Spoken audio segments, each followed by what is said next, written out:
Sveiki, įsijungę tinklalaidę Lietuva Amerika. Su jumis sveikinuosi aš, Žygimantas Pavilionis. Šį kartą be ilgų įžangų, nes tema rimta. Europa šiandien yra ant išlikimo ribos. O klausimas, ar mes suprantame, kokia tai akimirka. Ar Baltijos šalys, mes, Lietuva, Estija, Latvija, ar mes galime tapti labiau matomi ir svarbus didžiųjų kaimynų, kaip Jungtinė Karalystė ar Prancūzija akyse? Apie tai Žygis šiandieną kalbasi su Marko Mihkelson, ilgamečiu Estijos politiku ir žmogumi, kuris puikiai mato geopolitikos procesus ne tik mūsų regione, bet ir visame vakarų pasaulyje. Tai bus tiesus pokalbis apie tai, kur mes dabar esame, ką galime padaryti ir kodėl negalime leisti savo likti tik stebėtojais. Tad klausykite, įsitraukite, nes čia kalbame apie mūsų ateitį. Gero klausimo.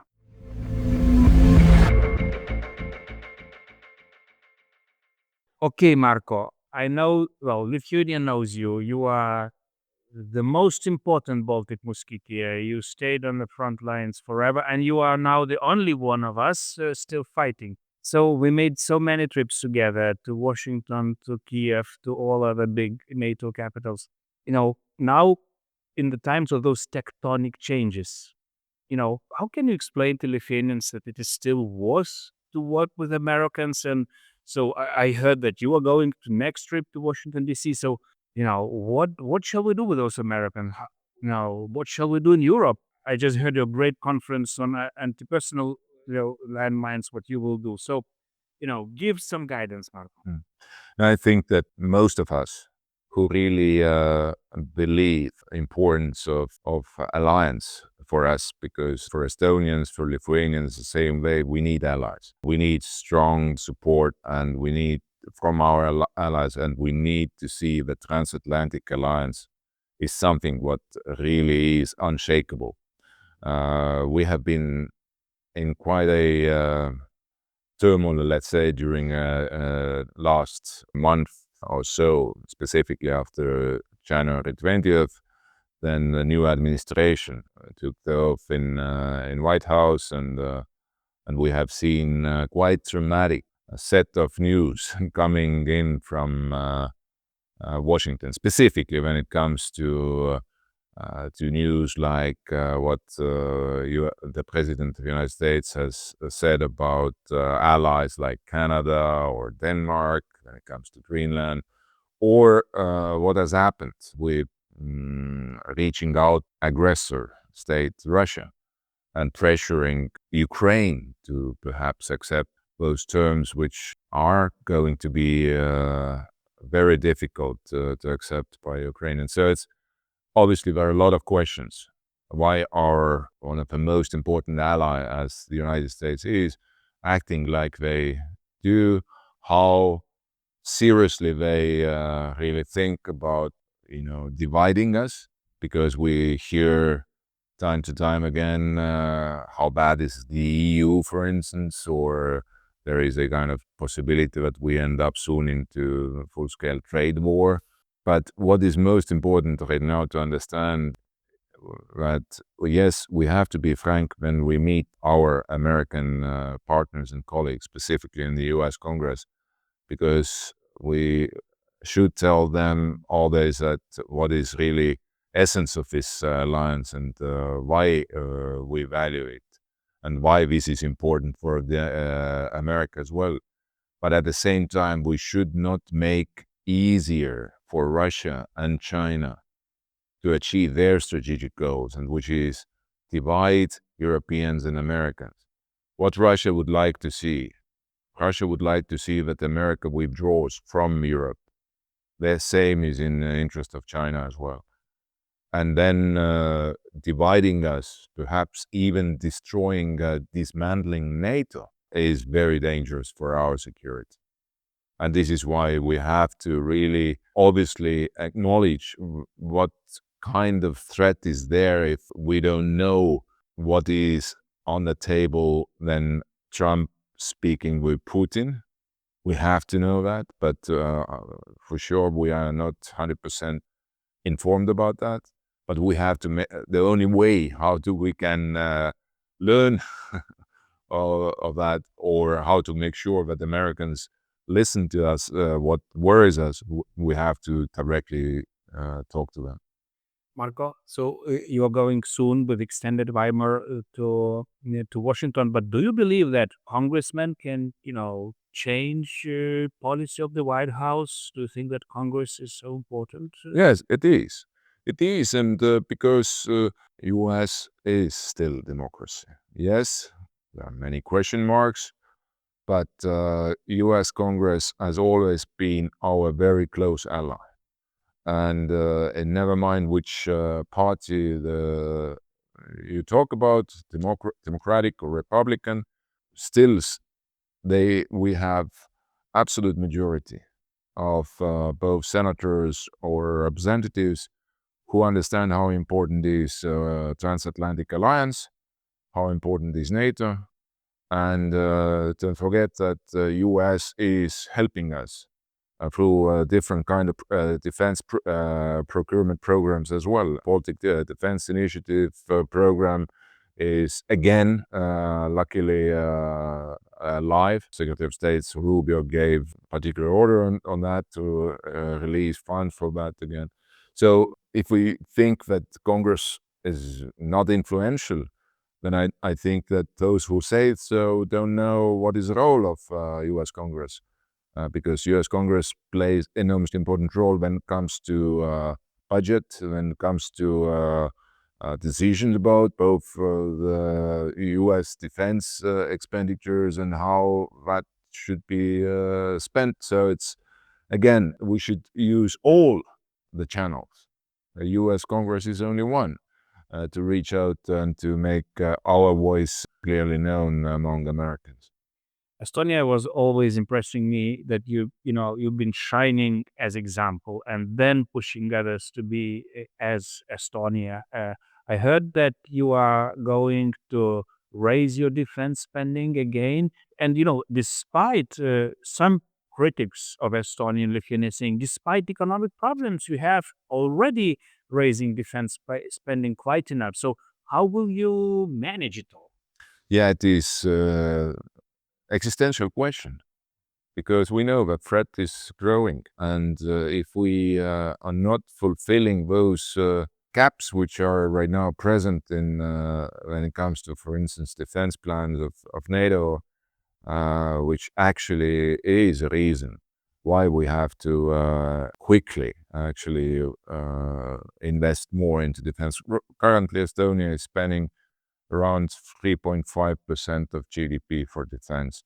But our government, which is right now in transition from one coalition to another, the center-right coalition of two parties will propose a roadmap how to move as quickly as possible to the level of 5 to 6% of GDP. And this is very difficult, taking into account that the economic situation is not that good. The growth is minimum right now, but we need to work together with other European partners and allies as well to share the burden and to find the ways how to, perhaps if there is a need, to borrow money without being discriminated by, let's say, some criteria, which is agreed upon by Commission already, that that is the case what we can do. But again, some member states like Netherlands, for instance, just government decided that they are not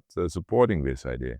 So we have to, what is important at the same time, when we spending more money in Estonia or here in Lithuania to defense, we have to work also very heavily with our partners and allies in Europe, because the dissonance of how much we put into defense and what we see what is happening, let's say right now in Italy or Spain or a number of other countries, that is this divide is too big at the moment. And that is something what, again, goes against deterrence, idea of deterrence, because Russia is following very closely what we do right now.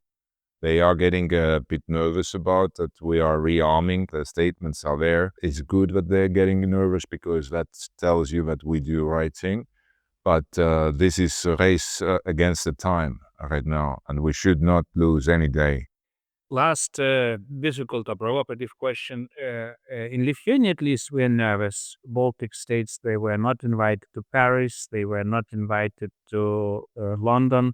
We saw what happened with Kaja Kallas' visit when Rubio didn't meet her. But the same happened with Baltic foreign ministers. Rubio didn't meet with them.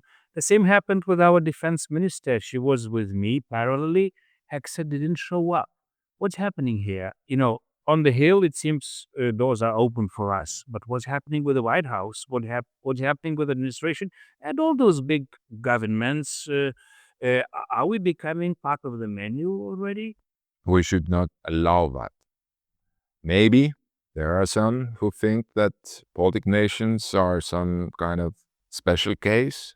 We should not allow it to happen because if we are going to be isolated or somehow left like as a potential ground of future war, definitely we have to break this kind of way of thinking if that exists somewhere. I know that our diplomats work together heavily both in direction of London and Paris, and this is what happened specifically in London, because Paris was, as we know, it was specifically set in a way that the representative from Nordic Baltic countries was Prime Minister of Denmark, because she's leading right now NBA format.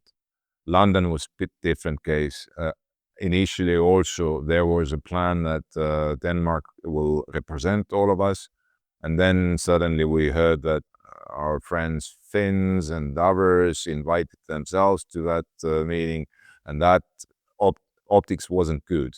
And I'm more than sure that people in London and Paris, they understood that, because I know that there are already new meetings planned and we are invited. But when it comes to the Washington, then this is something what we have to also communicate back to to our friends and allies in Washington, that this is not the way what perhaps we would like to see, and I hope that in a few days time there will be a meeting of foreign ministers of Estonia, Latvia, Lithuania, and Rubio, Secretary of State in Washington. The date is agreed upon, and let's say that will happen. Kaja Kallas was just sitting yesterday in Canada during a meeting of foreign ministers of G7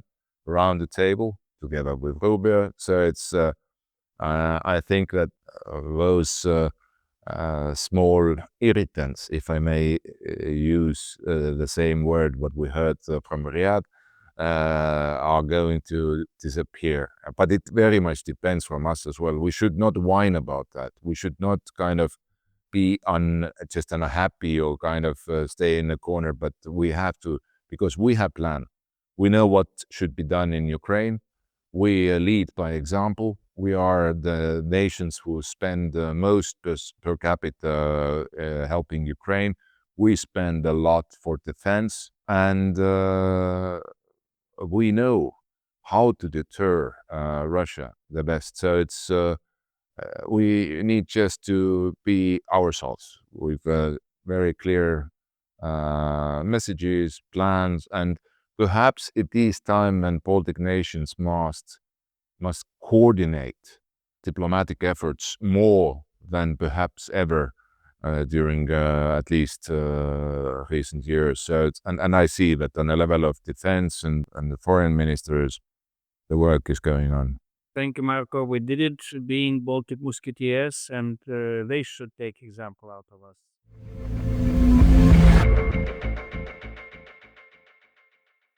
Tai buvo tikrai geras ir svarus pokalbis. Ramus, aiškus ir suteikintis vilties. Man patiko. Kartais atrodo, kad Baltijos šalys mažos, priklausomos nuo didžiųjų galių sprendimų ir mūsų likimas yra tik prisitaikyti. Bet tai netiesa. Šis pokalbis tik dar kartą parodė, kad mes ne tik galime prisikausti prie stipresnių partnerių, bet ir patys būti svarbus, įtakingi ir formuoti darbotvarkę. Tačiau tam reikia ne tik idėjų, bet ir veiksmų. Efektyvus regiono resursų koordinavimas, aiškus tikslai ir aktyvus dalyvavimas tarptautinėje politikoje.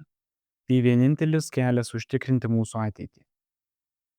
Jei šis pokalbis jums buvo naudingas, pasidalinkite, prenumeruokite ir būtinai įvertinkite. Kuo daugiau mūsų girdės, tuo stipresni būsime. Ačiū, kad klausotės ir iki kito karto.